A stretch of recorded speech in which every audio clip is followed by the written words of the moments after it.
Thank you, Damon. Some very interesting facts there and key messages, and very good to see physical events happening in China.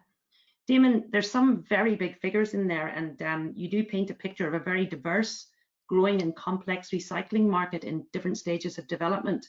I hear you stress the importance of focusing on complete solutions and finding the right partners who have good relationships, both with Chinese companies and the local government. I do have some questions coming through. The first question, not surprisingly, is about COVID.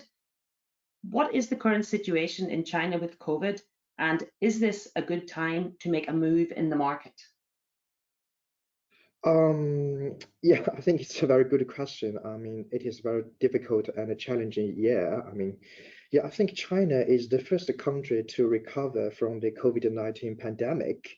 The economy is rebounding and returned to modest growth of, I think, of 3.2% in the second quarter 2020, as COVID-19 eased and policymakers announced economic packages. The life and the work are almost back to normal now.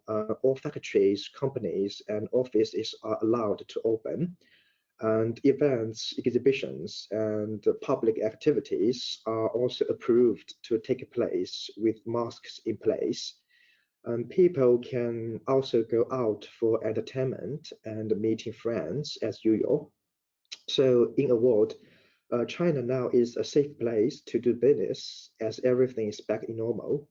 And I think most importantly, to boost the economic growth, Chinese government committed large investment about 10 trillion RMB, which is 1.1 trillion pounds, into the infrastructure development, from railway construction to urban older community renovation. So all these policy stimulants will definitely present huge business opportunities for material handling companies in Northern Ireland, I think. Yeah. Thank you. Damon, the next question is to do with state-owned companies. And what is the decision-making process in state-owned companies?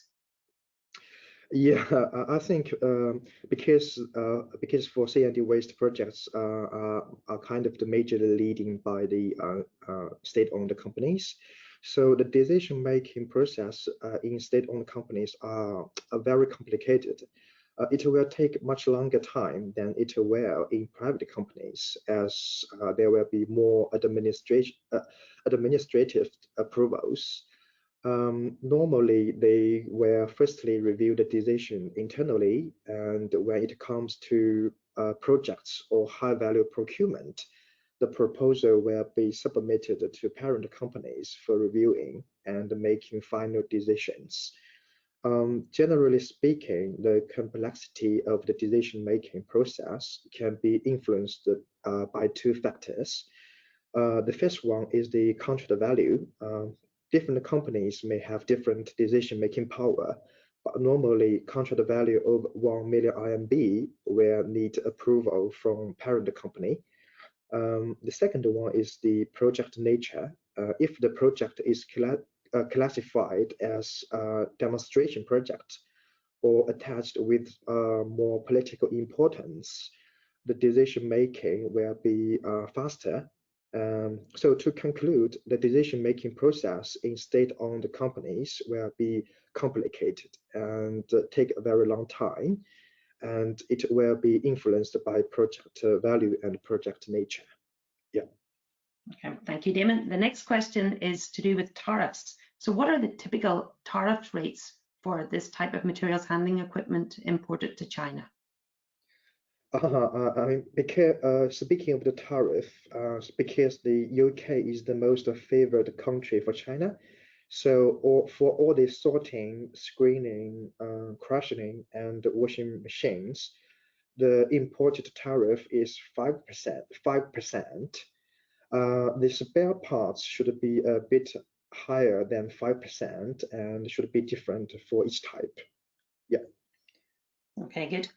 And the next question, not surprisingly, is about IP. So China has significantly strengthened its legal framework and enforcement of IP protection. But how concerned should manufacturers be about their designs being copied?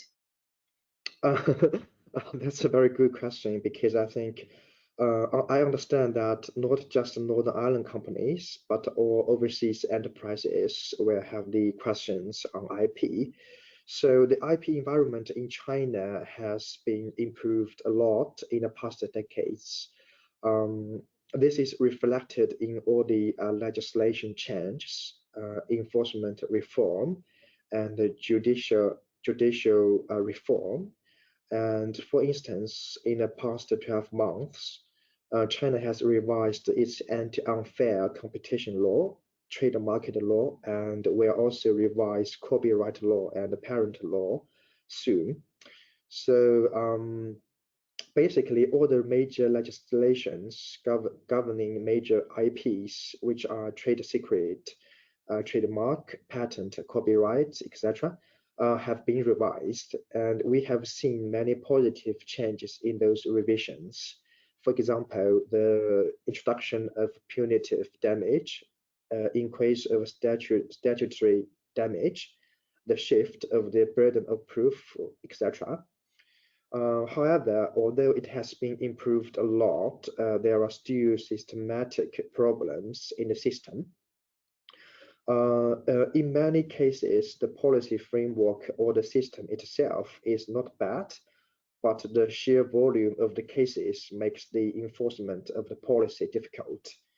So I think the suggestions given to companies is that companies still should prepare themselves with sufficient precaution measures before entering Chinese market, such as firstly consider registering IP like the trademark, patent, design in China at an early stage.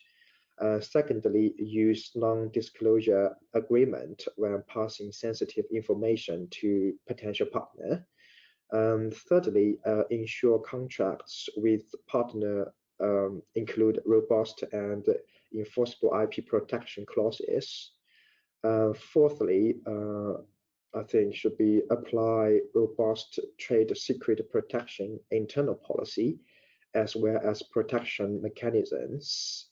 And I think last but not least, consult legal professional with China project expertise to set up IP protection strategy at a very early stage. So I think to conclude, we have a team working on IP protections in the consulate office. So for Invest Northern Ireland companies, when you have any problems around IP in Chinese market, you can also come to us, and we can always provide you with some suggestions. Yeah. Okay, thank you. Good to know and to be prepared. I see one last question coming through here.